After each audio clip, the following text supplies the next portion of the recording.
Hello everyone. आप सब कैसे हैं? मैं उम्मीद करता हूं कि बहुत अच्छे होंगे और अपनी पढ़ाई को बहुत अच्छे से कर रहे होंगे। मैं आकाश कुमार पढ़ाना ICT वर्चुअल क्लासरूम में आपका बहुत बहुत स्वागत करता हूं मेरे प्यारे बच्चों। जैसा आपको पता है, बेसिकली 7th क्लास है हमारी और इसी 7th क्लास के अंतर्गत मेरे प्यारे बच्चों हम लोग आपका ज्योग्राफी देख रहे हैं। और जैसे आपको पता है, इसी में मैं आपको चैप्टर पढ़ा चुका था और इसी में हम बेसिकली बात कर रहे थे जल की। तो हमने जल को पढ़ा कि जल क्या होता है, क्या उसकी बेसिक प्रॉपर्टीज है। इन सारी प्रॉपर्टीज को हमने देखने का, जानने का आपका प्रयास किया, इन्हें हमने देख लिया। चलिए, जीआईसी रीठा खाल, आप लोग चैप्टर पढ़ोगे बेटा? वो एक बच्चा माइक ले ले। जीआईसी रीठा खाल, शाबाश, बहुत बढ़िया, शाबाश, बहुत अच्छे। Good morning sir. Very good morning. क्या नाम है आपका? सर रोहित। रोहित, थोड़े से आगे आइए बेटा आप, ताकि मैं आपको कैमरे में अच्छे से देख सकूं। थोड़े से आगे आ जाइए आप। ठीक है बेटा, अब आपको क्या करना है, धीरे धीरे चैप्टर पढ़ना है ताकि आवाज आपकी साफ आ सके। जल्दीबाजी नहीं करनी, धीरे धीरे पढ़ना। Yes sir. जल के बारे में सोचने पर आपके मस्तिष्क में क्या चित्र बनते हैं? आप नदी, जलप्रपात, वर्षा की रिमझिम, अपने नल के जल के बारे में सोचते रहते हैं।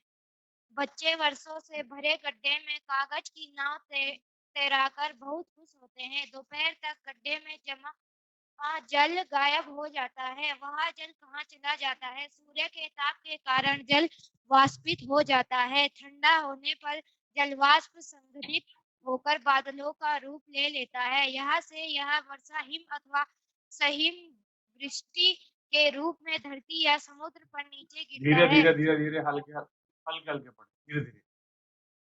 चलिए। जिस प्रक्रम में जल लगातार अपने स्वरूप को बदलता रहता है और महासागरों, वायुमंडल एवं धरती के बीच चक्कर लगाता रहता है, उसको जल चक्र कहते हैं। चित्र 5.1 हमारी पृथ्वी थलशाला के समान है। जो जल शताब्दियों पूर्व उपस्थित था, वही आज भी मौजूद है। जिस जल का प्रयोग आज हम हरियाणा के खेत में सिंचाई के लिए कर रहे हैं, हो सकता है कि वह सैकड़ों वर्ष पहले अमेजन नदी में बहता हो। अलवण जल के मुख्य स्रोत नदी, ताल, स्रोतें एवं हिमनद हैं। महासागरों एवं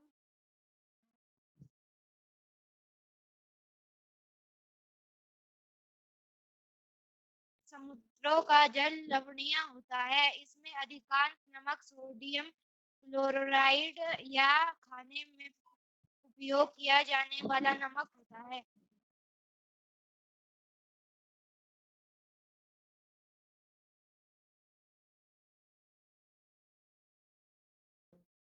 जल का वितरण। हम सभी जानते हैं कि पृथ्वी की सतह का 3/4 भाग जल के ढका हुआ है। यदि धरती पर थल की अपेक्षा जल अधिक है, तो अनेक देशों में जल की कमी का सामना क्यों करना पड़ता है? क्या पृथ्वी पर मौजूद संपूर्ण जल हमारे लिए उपलब्ध है? निम्नलिखित तालिका में जल वितरण का प्रतिशत दिया गया है। महासागर 97.3, बर्फ क्षेत्र 02.0, भूमिगत जल 00.68, झीलों का अलवण जल 0.009, स्थलीय समुद्र एवं 0.009, नमकीन झीलें 0.0019, वायुमंडल 0.001, नदियां 100.00। साधारण क्रियाकलाप द्वारा जल के वितरण को प्रदर्शित किया जा सकता है। क्रियाकलाप बॉक्स देखें। क्रियाकलाप 2 लीटर जल लें। मान ले यहाँ पृथ्वी की सतह पर जल की संपूर्ण मात्रा है। बर्तन से 12 चम्मच जल माप कर दूसरे कटोरे में रखें। बर्तन से जल निकालने के बाद शेष जल लवणीय जल को दर्शाता है, जो महासागर एवं समुद्र में पाया जाता है। यह जल उपभोग के लिए उपयुक्त नहीं है। यह लवणीय जल नमक युक्त होता है। कटोरे में निकाल कर रखा गया 12 चम्मच जल पृथ्वी पर मौजूद संपूर्ण अलवण अलवण जल की मात्रा को दर्शाता है।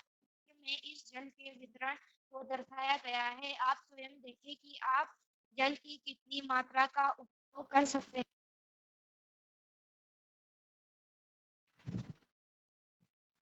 जीवन के लिए जल अत्यधिक आवश्यक है। प्यास बुझ जाता है। ऐसे में नहीं लगता कि लापरवाही से जल खा सकते हैं। माइक को थोड़ा सा बेटा आप मुंह के पास रखिए, माइक आपका नीचे चला गया बहुत बेटा। ठीक है, और बच्चा पढ़ेगा कोई? आप पूछ लीजिए, किसी और बच्चे को माइक दीजिए, कोई और बच्चा आपका चैप्टर पढ़े बेटा। पूछ लीजिए एक बार, कोई बच्चा पढ़ना चाहेगा?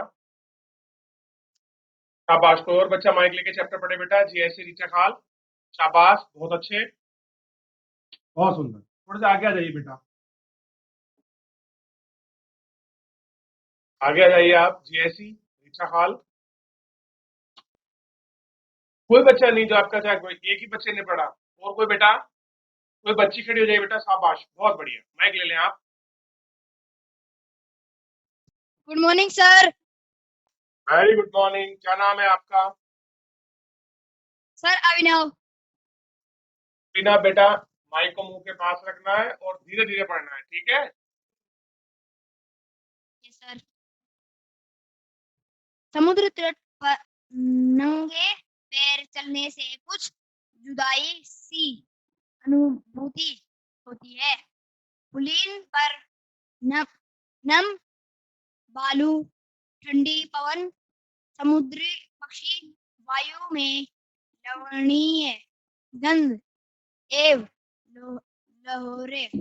लहरों का संगीत सब कुछ महसूस सम्मोहित सम्मोहित करने वाला प्रतीत होता है। ताल एवं झील के शांत जल के विपरीत विपरीत अ, मास- जल जल हमेशा गतिमान रहता है। यह कभी शांत नहीं रहता है। महासागरों की गतियों को इस गतियों गतियों से गतियों एकीकृत कर सकते हैं, जिस अंग्रेज ज्वार भाटा विश्व जल बेटा मोहित, आप मोहित को माइक दे दीजिए दोबारा। मोहित को माइक दीजिए, जिस बच्चे ने पहले पढ़ा था वही बच्चे को माइक दीजिए।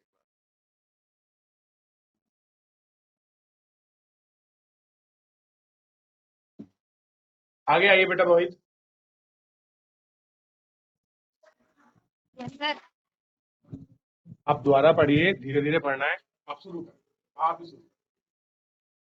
महासागरीय परिचरण, समुद्री तट पर नंगे पैर चलने से कुछ जादुई ठीक है, शुरू करें, पढ़िए, दोबारा पढ़े आप। महासागरीय परिचरण, समुद्री तट पर नंगे पैर चलने से कुछ जादुई सी अनुभूति होती जैसे रीठा खाल, बैठ जाइए। चलिए, ध्यान दीजिए। तो इतना मोहित ने पढ़ा था, आज हम इससे आगे पढ़ रहे हैं। पहले आगे बढ़ने से पहले, जितना मोहित ने पढ़ा है, यहाँ तक किसी का कोई डाउट, कोई क्वेरी, कोई क्वेश्चन, कोई चीज आपको समझ ना आई हो, मेरे प्यारे बच्चों, आप लाइव जुड़कर चैट के माध्यम से आप पूछ सकते हैं। किसी बच्चे की कोई क्वेरी है, कोई क्वेश्चन है, आप मुझसे पूछ सकते हैं। चलिए, तो हम चलते हैं आगे, और आगे की तरफ बढ़ते हुए सबसे पहले हम पहुंचते हैं आपका, जो मैंने कल आपको पढ़ने के लिए कहा था, उसका नाम है तरंग। आपको पता है समुद्र में क्या आती है? तो समुद्र में आपकी तरंग ही आती है। समुद्र तटीय पर गेंद से खेलते समय जब गेंद जल में गिर जाती है तो क्या होता है? यह दृश्य बहुत ही मनोरंजक होता है कि कैसे तरंगों के साथ गेंद तट पे वापस आ जाती है। आपने देखा होगा, जब आप कभी समुद्र किनारे जाइए, आप अपनी गेंद खेल रहे, आपने गेंद को समुद्र में फेंक दिया, तो वही समुद्र आपकी गेंद को कहाँ पहुंचा देगा? किनारे पर आपको पहुंचा देगा, किनारे पर वापस ला। जब महासागरीय सतह पर जल लगातार उठता और गिरता है, तब उन्हें तरंग कहते हैं। मान लीजिए, जल ऊपर गया, फिर नीचे गिरा, ऊपर गया, नीचे गिरा, ऊपर गया, नीचे गिरा। आपने देखा होगा, जब समुद्र चलता है तो इस तरीके से जल ऊपर नीचे जाता है, कभी इस तरह से फ्लक्चुएट करता है, कभी नीचे, कभी पीछे हट जाता है। देखा है ना आपने बहुत सारी मूवीज में, इमेजेस में, वीडियोस में। तो ऐसे ही ये जो शिफ्टिंग होती है, इसी को कहते हैं तरंग। क्या बोलते हैं? तरंग। ध्यान देंगे आप लोग, तो इसी को कहा गया है तरंग। ये तरंग से ऐसा होता है। ठीक, अब देखिए, तूफान में चलने पर विशाल तरंगे उत्पन्न होती है।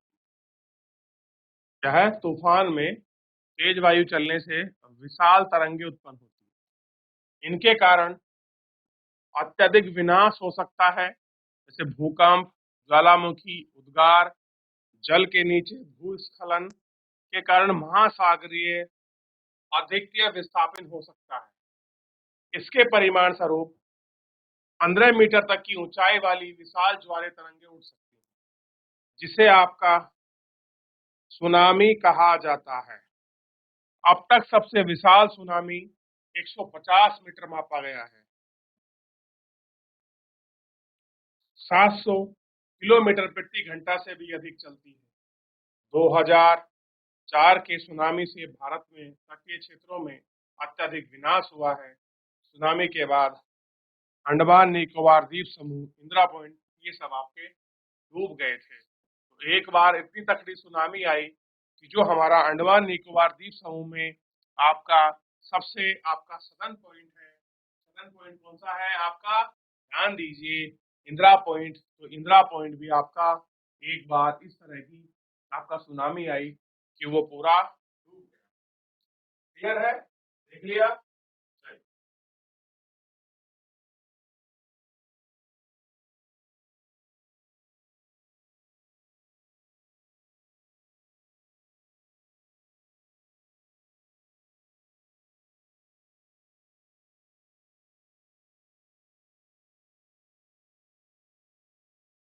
देख लिया?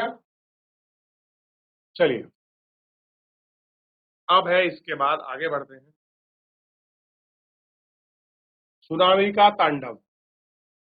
ठीक है, कि सुनामी ने एक तांडव मचाया था, उस पर देखते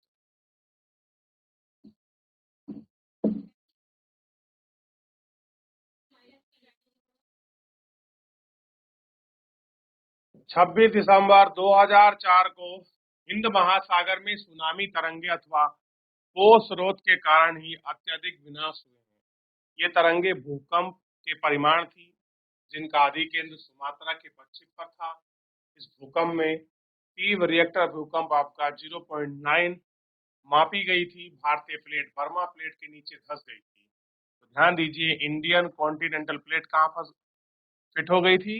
आपका जो हमारा बर्मा यानी कि आपके म्यांमार है, उस प्लेट के नीचे आपका चली गई थी। समुद्र में आकस्मिक गति उत्पन्न होगी, अचानक से गति उत्पन्न हुई, जिसके कारण भूकंप आया। महासागरीय तल में 10 से लेके 20 मीटर तक विस्थापित हो गया, नीचे की दिशा में झुक गई, और इस विस्थापन के कारण निम्न अंतराल भरने के लिए विशाल मात्रा में महासागरीय उस ओर बहने लगा। फलस्वरूप दक्षिण एवं दक्षिण पूर्व एशिया समुद्र तटों से जल हट गया, भारतीय प्लेट के बर्मा की प्लेट के नीचे धंस जाने गई और वापस समुद्र तट की ओर लौट गया। सुनामी भारतीय सुनामी लगभग आपका 800 किलोमीटर घंटा से आया। इसकी तुलना में वायुयान की गति तेज की जा सकती है। इसके परिणाम स्वरूप हिंद महासागर के कुछ द्वीप डूब गए। भारतीय सीमा के भू दक्षिण बिंदु इंदिरा पॉइंट अंडमान निकोबार द्वीप समूह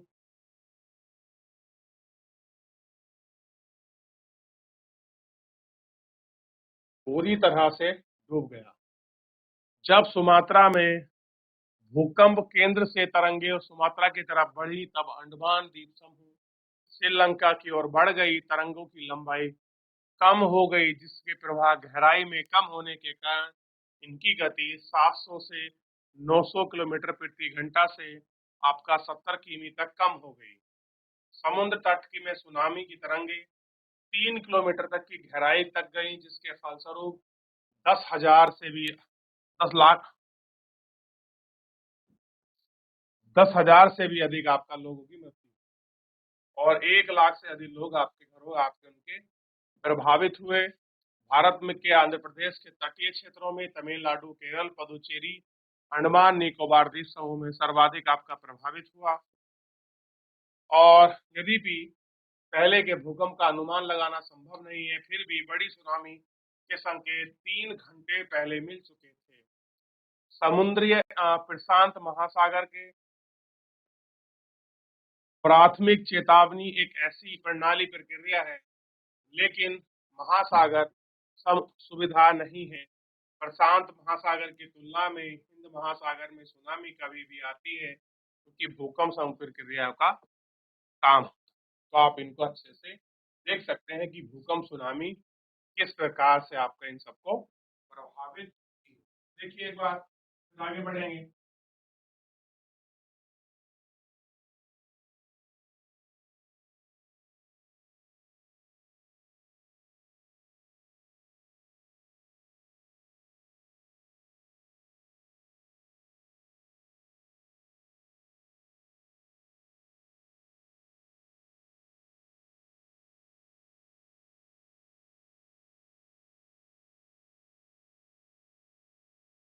देख लिया, आगे बढ़ जाए बेटा।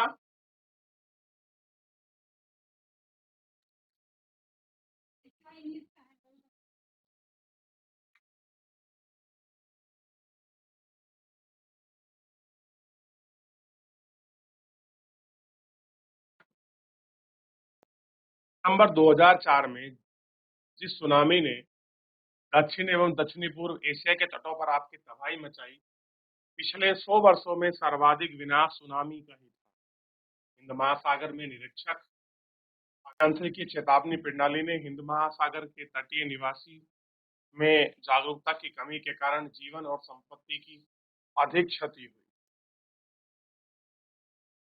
सुनामी आने के प्रथम संकेत यह थे कि तटीय क्षेत्रों में जल तेजी से कमी आई और फिर विनाशी तरंगे उठने लगी।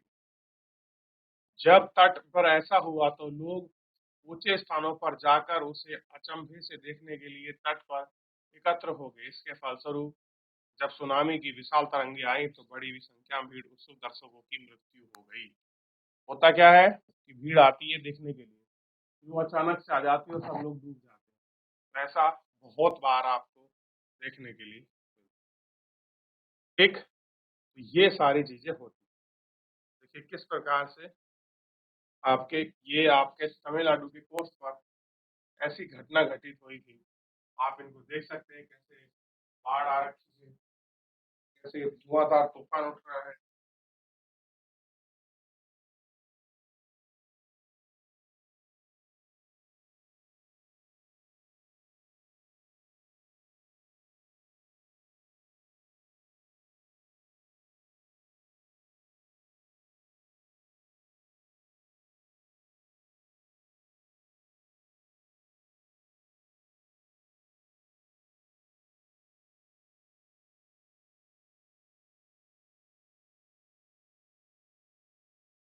चलिए देख लिया इस तरीके का ये सारे सुनामी। अच्छा, अब कहानी है ज्वार और भाटा की। ज्वार भाटा के लिए आपने सबसे पहले ज्वार और भाटा का मीनिंग आपको स्पष्ट होना चाहिए। किसको आप ज्वार कहते हैं और किसको आप भाटा कहते हैं, ये सारी चीज अगर आपको क्लियर है, बड़ा ही आसान तरीके से आप इसको समझ सकते हैं, देख सकते हैं। क्लियर है कि ज्वार भाटा क्या होता है। ज्वार भाटा हम लोग कल के लेक्चर में लेंगे। आज जितना हमने पुराना पढ़ा है, क्या सुनामी संबंधित तरंगे क्या होती हैं, किसी को कोई डाउट, कोई क्वेरी है तो आप मुझसे पूछ लीजिए।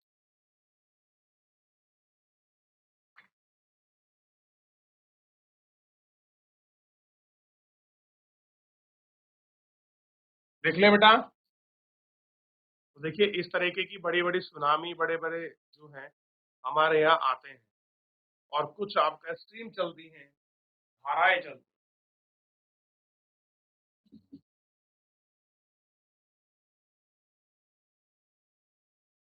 देख लिया, चलिए आगे बढ़ जाए। तो मेरे प्यारे बच्चों, तो ज्वार भाटा जो आपकी बेसिकली तरंग है ना, तो तरंग ऊपर नीचे उठ रही है, इसी को हम ज्वार भाटा भी कहते हैं। क्लियर है? ऊपर उठते हुए पानी को हम ज्वार और नीचे गिरते हुए को हम भाटा, ऊपर उठते हुए को ज्वार और नीचे गिरते हुए को हम भाटा कहते हैं। बस ये आपको कंफर्म होना चाहिए, ये आपको पता होना चाहिए कि भाई कहाँ पर ज्वार है, कहाँ पर भाटा है, क्या किसको कहा जाता है, क्या किसको मानते हैं, ये आपको अगर क्लियर है तो मान लीजिए सारी समस्या का समाधान आपका बहुत आसानी से हो जाए। तो एक बार सुनामी को, तरंगों को, इन सब चीजों को घर जाकर रिविजन करिए, अच्छे से पढ़िए। कल हम लोग आपका ज्वार और भाटा का टॉपिक पढ़ेंगे। लाला आज के लिए इतना ही।